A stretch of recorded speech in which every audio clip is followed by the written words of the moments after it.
The race for the White House is heating up. We're beating Biden. How dare he say that? If it's breaking news, we're live with the latest coverage. From the White House, the State Department, and Capitol Hill, we know the issues, but above all, we know the players to bring you the latest in-depth analysis on all the key stories that we're covering.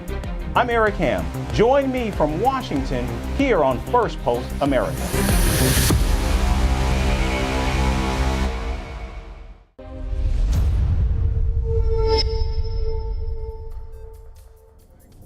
Happy Friday and welcome to Firstpost America. I'm Eric Ham, coming to you live from the nation's capital in Washington, D.C. And over the next few minutes, we'll take you from the United States and around the world, covering all the top stories of the day. But before that, here's a look at the latest headlines. A federal judge orders Donald Trump's former senior advisor, Steve Bannon, to report to prison on July 1st to serve a 4-month sentence. The right-wing podcaster was convicted in 2022 for contempt after failing to testify in a congressional committee investigation of the Capitol Hill riots of January 6. Israeli Prime Minister Benjamin Netanyahu to address lawmakers in the U.S. Congress on the 24th of July. Netanyahu says he will present the truth about Hamas in front of the world. The Philippines accused China of barbaric behavior in the South China Sea. This as Chinese ships bumped 2 Philippine vessels when they were evacuating a sick Filipino soldier from the high seas. Chinese President Xi Jinping hosts his Pakistani counterpart in Beijing. Islamabad is seeking funds to kickstart its stagnated economy. Pakistan is already indebted to China to the tune of $27 billion. And workers at South Korea's tech giant Samsung Electronics go on strike for the first time in the company's 55-year history. Over 28,000 members of the labor union demand higher pay and bonuses.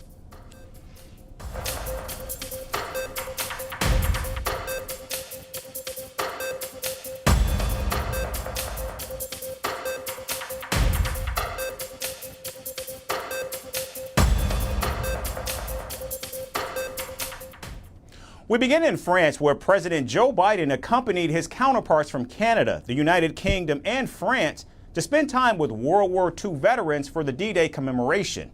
President Biden, Prime Minister Rishi Sunak, Prime Minister Justin Trudeau, and President Emmanuel Macron also met with troops of the current generation as they recreated the events of the historic Normandy landing against Nazi Germany.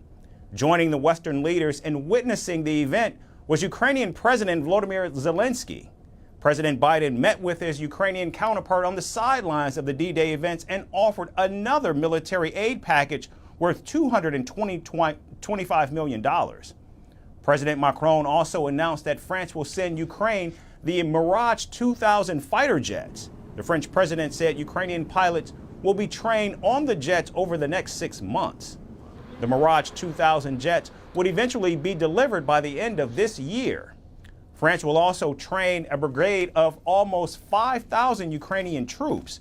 Addressing veterans and currently enlisted troops of NATO, President Macron reassured complete support to Ukraine. Face au retour de la guerre sur notre continent. Faced with the return of the war on our continent, faced with all they fought for being challenged, faced with those who pretend to use force to change the borders, to rewrite history, let's be worthy of those who landed here. Your presence here, today, Mr. President of Ukraine, says it all. Thanks to the Ukrainian people for its bravery, its sense of freedom. We are here and won't back away. Up until now, France had stopped short of sending its fighter jets to Ukraine. And though President Macron has not specified how many fighter jets Ukraine would actually receive, the decision marks a major boost in support for Kyiv. In fact, reports say that President Macron is even willing to send his military instructors to be stationed in Ukraine. The French president urged his Western allies to come together and pressure Vladimir Putin. Now, as Russia continues its war against Ukraine, the lethal French fighter jets will give President Zelensky's troops vital air power to defend their country from Putin's aggressions. And moving to the Caribbean nation of Cuba, where authorities are awaiting the arrival of 4 Russian warships, including a nuclear-powered submarine. Cuba's Ministry of Foreign Affairs says the vessels will dock in the capital city of Havana between June 12th and the 17th. However, none of the vessels will carry any nuclear weapons. The Cuban government says the stopover of Russian vessels does not represent a threat to the region, and this visit corresponds to the historically friendly relations between the two nations. Now, Cuba has been a key ally of Russia for a very long time. In fact, during the Cold War, Moscow sent nuclear weapons to the island in 1962. The infamous Cuban Missile Crisis resulted in the 13-day confrontation with the United States. Since then, the more than 6-decade relationship has only strengthened after Vladimir Putin met with Cuban president last month.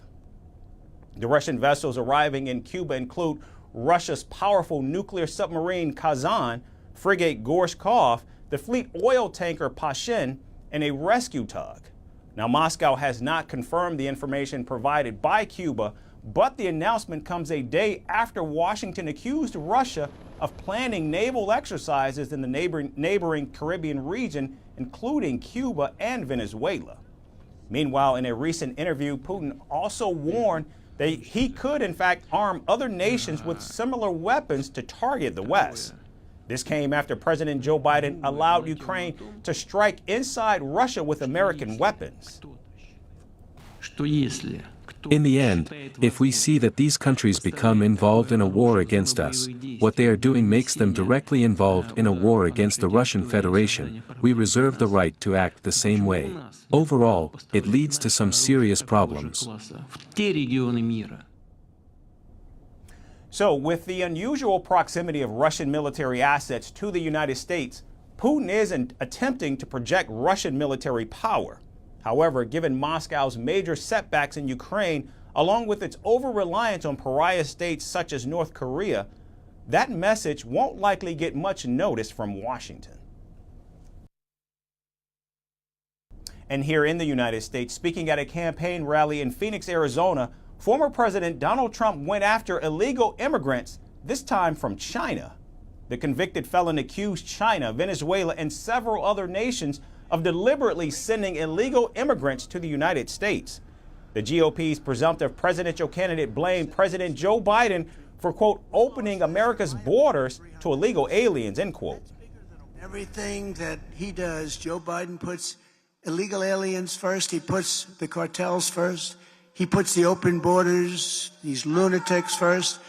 And he betrays the American citizens. He's betraying the American citizens. Again, I say it all the time. He's the single worst president in the history of our country. The ex-president said he would crack down on illegal immigration and would hold countries accountable that are sending them towards the U.S. southern border. Donald Trump said China was one such nation and added that he would impose tariffs on Beijing for not cooperating with the United States to curb illegal immigration. Economic power. And by the way, if we're not careful, we're not going to have that for long either. That's going to go down the tubes with everything else. But if China or some other country is behaving badly, we have things called tariffs that are so severe. Donald Trump also blamed China for the rising drug overdose cases in America, particularly referring to the lethal opioid fentanyl. Head of a pin and put something, a little fentanyl on the head. If it's a little bit larger than the head of a pin, you're dead. You have no chance. And this is pouring in from China, and I had a deal with President Xi. He was going to give the death penalty to anybody manufacturing fentanyl in China and selling it to the United States. However, it didn't take long for Donald Trump to take aim at his political rival, President Joe Biden. Still bitter about the hush money trial judgment, Donald Trump went on another rant about the conviction, calling it President Biden's political witch hunt. This went through a rigged trial in New York with a highly conflicted, and I mean highly conflicted, judge, where there was no crime. It was made up, fabricated stuff. They didn't want to bring the case. They could have brought the case 7 years ago. It's only when you run for office they bring cases. But they would have done that 7 years ago, not in the middle of my presidential campaign, where we're beating Biden, by the way, by a lot. Did you see?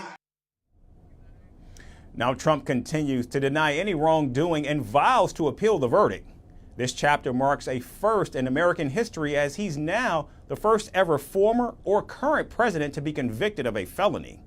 Moreover, polling data shows Donald Trump hemorrhaging support from key independent voters in the aftermath of the historic guilty verdict. This certainly raises the stakes for the first debate between the two candidates as they prepare to face off June 27th in Atlanta. The weight of a felony conviction will be a heavy burden to bear for the ex-president, and he'll have to use the moment to try to erase the stain as millions of voters tune in for the monumental one-on-one. And returning to France, where President Joe Biden marked the 80th anniversary of D-Day in Normandy, he was accompanied by his wife and First Lady Jill Biden. The president met World War II veterans and delivered a speech focusing on democracy and freedom. However, the commander-in-chief was also caught on camera making a series of gaffes during the ceremony. Our next report shares more about the historic ceremonies.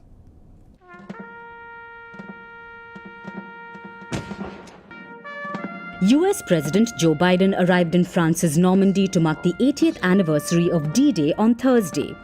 However, he made headlines for all the wrong reasons. The 81-year-old made a series of unfortunate gaffes during the ceremonies, and netizens didn't miss to point out every single one of them. For starters, a clip of Biden went viral on social media that showed him bending down, seeming to be uncertain whether it was time to sit down. He was hovering in a half-squat position for several seconds. This was while he was on stage between his wife Jill Biden, French President Emmanuel Macron, and Macron's wife Brigitte.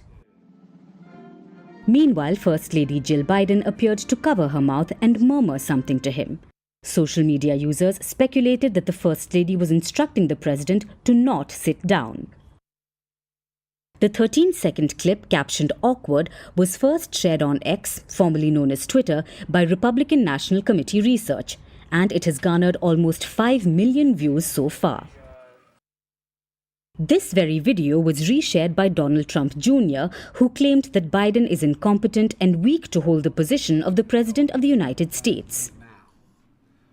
Now, shortly after, Jill Biden appeared to escort her husband away as Macron stayed on to greet and chat with the World War II veterans. The Democrat supporters argued that he had already greeted some veterans. But several other videos showed him looking equally disoriented, like the one where he appeared to be sleeping on stage beside several other world leaders.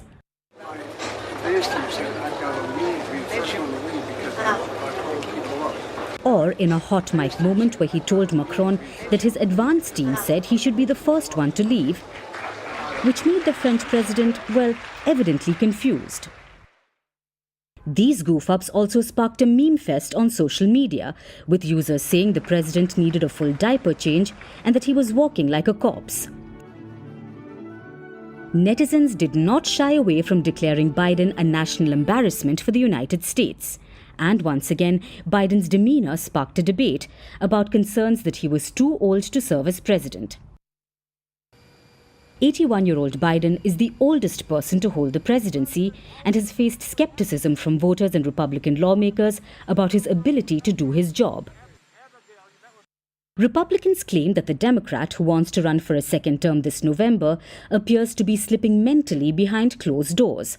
He allegedly repeats himself, refers to note cards, moves slowly, and speaks in low volume during high-stakes meetings.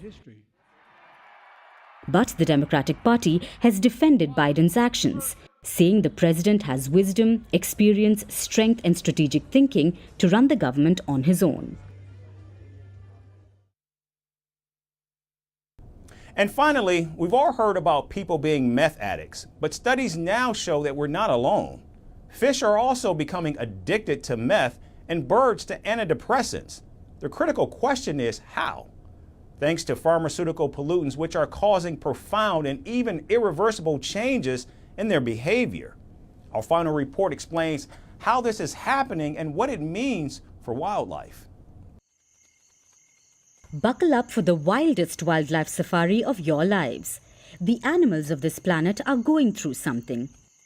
It's bizarre, unexpected, and downright hilarious. Animals have now unintentionally joined the race of humans in getting high. Modern pharmaceutical drugs are affecting animals in a way that no one could have ever imagined. From fish getting high on meth to birds popping antidepressants like candy. The waterways have turned into nature's own version of a dodgy street corner. Illegal drug pollution is becoming a growing threat to wildlife. So here's what the scientists have found out. Brown trout fish, for instance, are now flaunting a rather unconventional addiction. Forget about typical fish food. These underwater rebels are now hooked on meth, and they're not alone.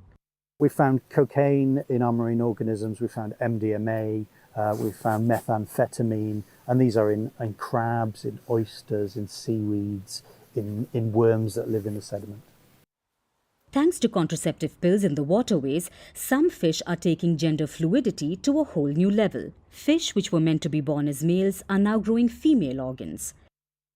This has caused a dramatic decrease in their population with local extinction events. It looks like a scene from Finding Nemo and Sex and the City, but more confusion and fewer happy endings. Yeah, there have been concerns amongst those scientists that study whales and dolphins that the concentrations of some PCBs are so high now that it's preventing them from reproducing and they're infertile. And it's thought that some populations will become extinct in the future. Over in the land of birds, female starlings are strutting around with antidepressants in their systems, and this has turned the dating scene into a tragic comedy. Male birds are not happy with these medicated divas. They are now singing less and acting more aggressively. They have even lost the fear of their predators. But this isn't the end. Scientists have even more to add. In India, the majestic vultures were living the high life, until an anti-inflammatory drug given to cattle came into the picture. Between 1992 to 2007, the vulture population nosedived by over 97%, feeding on the drug-laced carcasses of cattle. But with the decline in vultures cleaning up the bones, dogs took over that role. But eating the drug-infested dead cattle led to a rabies boom. According to scientists, this drugged-up disaster is a global phenomenon. The drugs, which were designed to be potent at low doses, are throwing our ecosystems into chaos. A global study measured 61 different drugs from 104 countries from rivers in over 1,000 locations. It found that 43.5% of the sites had traces of at least one drug that was above safe levels for ecological health. Drugs like caffeine, anti-anxiety meds, and even illegal substances like cocaine and meth are crashing this uninvited aquatic rave. So what is the solution? The world needs greener drugs and better wastewater management. From production to disposal, every step needs a green update. While humans do need their miracle meds, we also need to make sure that we don't turn our planet into an animal rehab center. Humans can ensure waterways remain home to fish, birds, and other creatures who are happy and healthy, and not tripping on the latest designer drugs. Time to flush out the problem and turn the tide for our planet's critters. That's our show for today. We certainly thank you so much for tuning in. We hope you have a great weekend, and we look forward to seeing you right back here on Monday.